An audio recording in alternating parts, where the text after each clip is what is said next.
Well, hi, this is Pastor Cody, and we are working on a plan for allowing some form of in-person worship during this time. And the plan we have is kind of the intersection of the best opportunity for spiritual growth and the best opportunity for health and safety. So I want to give you like a little walkthrough of what this would look like. Again, this would be limited. The maximum number of people we could have at any given time is 50. So we would still be doing our online worship as the main worship offering, but we would have this potentially alongside that as well on a Sunday morning. And I want to give you a walkthrough. This would kind of get us back to having some people able to worship in person in some format. And this is the safest and fastest way to get there. It would still take a little while to pull off.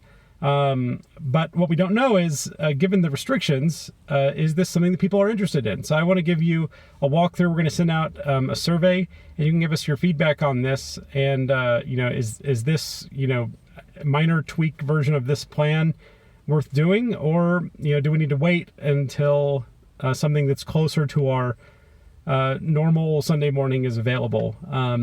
That's what we'd love to hear from you. So I'll give you a little walkthrough. The first thing is whenever you arrive, we are waiting until about 10 minutes before the service begins to get out of your car and come in. So whenever you drive in, just stay in your car, and then an usher will come out and indicate that it's time to start coming in. They'll dismiss people by cars. We're still working on the exact plan on that.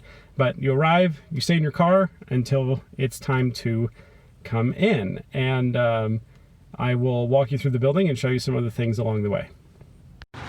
So next, before you enter the building, someone will be here to check your RSVP.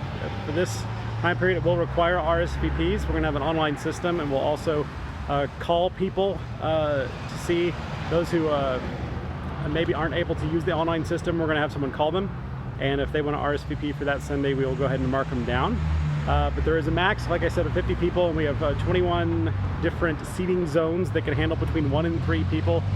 So we'll kind of have some text to explain that, and you can see the seating chart on your own. But that's kind of how we enable some distancing. But before you get in, you will check in with the name that you RSVP'd under, and we will have a touchless hand sanitizer station. So go ahead and sanitize your hands. This door will be open, and you can head on in, head directly to the sanctuary. It's not time to connect with people. I'll talk about that later. But once it's indicated to come out of your car, come in, check your RSVP from a distance, just call out your name, and then sanitize your hands and head into the building.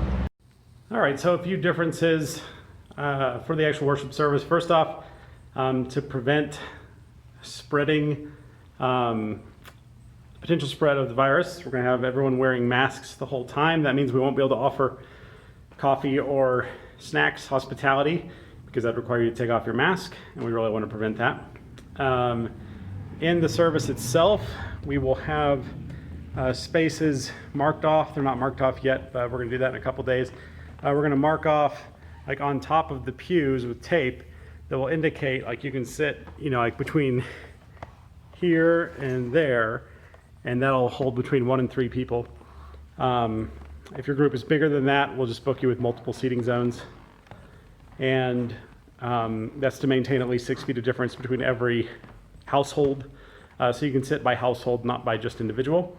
But we'll have all those marked out. One of the big things is the most recent guidance we have is that singing and speaking can project the virus way further. The state guidelines are 25 to 27 feet. For instance, that would put, from the front row, that would put the pulpit in the choir loft. So we might actually do that. We're still debating the actual setup up here. We might move the pulpit and lectern back. We're still kind of figuring that out, but there'll be some increased distance. We're thinking about putting plexiglass up as well to, again, prevent our staff from projecting any of the virus. Also, because of the singing and the distance you need to be between each other, we will not be able to offer congregational singing. I know that could be a big deal for people. We want to hear about that. Again, that's the safest option. The question is, do you want to come to a worship service when we can't offer singing? Or do we need to wait until we can? And we'll have to work on the triggers for that. So that's one of the things we're trying to figure out. We will still have people up front being able to sing either behind plexiglass or with a lot increased distance. For communion, we will offer it on the first Sundays of the month, kind of like we do at the 10:30 service. Again, we're only going to offer one service at this time. It'll probably be the 9:30, but we still got to settle on that. It'll be one service for up to 50 people. RSVP is required. We're going to not have hymnals. I mean, we're not having congregational singing, so that doesn't matter that much. We're going to take out all of this stuff, just to, again, another avenue of infection taken away. Everything that you need will be in your bulletin. Your bulletin will be on the seat already, and they're all going to be large print, so we don't have to worry about that. So you're not going to be picking up a bulletin from anyone. No one's handing it to you. It's already on your seat. On the days that we're doing communion, the communion elements will be little prepackaged ones. If you're one of the people that has received or delivered the communion kits, the last 2 times that we've done that, it's those same kits where they're kind of prepackaged and they have the wafer and the juice already inside of it. So on communion Sundays, those will already be on the seats as well. So we're not handing those out. At the end of the service, to prevent everyone from kind of being jammed up next to each other, we will actually have, if you've ever been like a wedding or some funerals where the pastor or an usher dismisses people by row, that's what we'll do. So when the service is over, just wait in your seat and then the usher will dismiss your row. And this is important because we don't have the ability to space people out outside of the sanctuary. So at the end of the service, head directly outside. If there's someone you want to catch up with outside, that's fine. Wear your mask, stay about 6 feet apart outside, and that is totally fine. But inside is where the main problem is from a ventilation perspective. So at the end of the service, wait until your row is dismissed, then head directly outside. And if you want to catch up with people out there with your mask on and about 6 feet apart, that is great. So just to kind of give you an overview, again, we're looking for feedback. We can make minor tweaks to this plan, but this is kind of if we want to offer something where we can worship for some people in person sooner rather than later, this is pretty close to what it has to look like. Again, we can make minor tweaks, but if people are not interested in this kind of worship, then we will have to wait longer until we come up with, what do we need to see and to enable, singing or things like that. And we haven't worked through that yet. So this is we want your feedback on, this is the soonest we could get back together in some form. And it would look like, wear a mask. If you forget one, we'll give one to you. We have some extras. You have to RSVP. Because we have, according to the county and the state, a maximum of 50 people, and we've arranged that in 21 seating zones. If you can't use the online system, let us know, and we will call people to see if they are wanting to RSVP for this Sunday, so that we're all kind of on a level playing field there. When you arrive, stay in your car until an usher invites you to come in. When you're coming in, go directly in, find your seat. The seats in the sanctuary will be marked on the top with some kind of colored tape to indicate where you can sit. So sit within that zone. Your whole household, can sit in the zone. You don't have to sit individual people, but that will keep 6 feet apart from each group, each household. In the service, we will not have congregational singing or congregational readings, but we'll still have music. We will still have singing. It'll just be done by leaders who are much further away from everyone else and probably behind some kind of plexiglass if we can figure out the final details on that. The service will be a little bit shorter as a result of that. Everything will be in your bulletin. The bulletins will be sitting there. If it's communion, your communion elements will be prepackaged and sitting on your seat as well.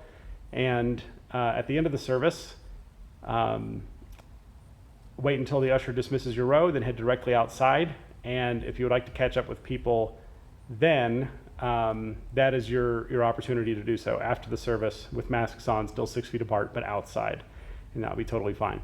I know this is very different than what we'd normally consider kind of our main values and rooted relationships. We talk about that, and this is very different, but we wanted to give you the option of how we can offer something in person in a limited capacity sooner rather than later. maybe this is a, mid to late July, we could maybe pull all of this off. I don't know. We haven't set the timing yet. But if this is not interesting to enough people, then we'll probably wait and come until we can have a different plan and when the situation allows us to have something else. So please let us know your feedback on this, and most specifically is, are you interested if we offer this, in a month or so? Is this something you would want to do, or would you just continue with the online worship? And remember, we're doing the online worship regardless. We're going to keep offering that even when we're in person. We might never stop it because a lot of people have really liked it. But that'll still be, online will still be our primary for the time being, even if we offer this. But please let us know. We'll send out a survey pretty soon to get some feedback on that. A couple other questions I've been asked. What about worshiping outside? That would offer us more flexibility, but we probably couldn't do it on our lawn because of the noise of traffic. You probably heard that when I was filming my outside piece earlier. I don't think anyone would be able to hear us if we were outside because of the traffic noise. So we might look for a park, like we've done Stern Park, for our picnic before. We might try that, but that we probably couldn't do that every week. It might be a once a month. It might be occasional. I'm not sure, but we'll ask about that if it were outside, not at the church, but somewhere close by. Would you be interested in that?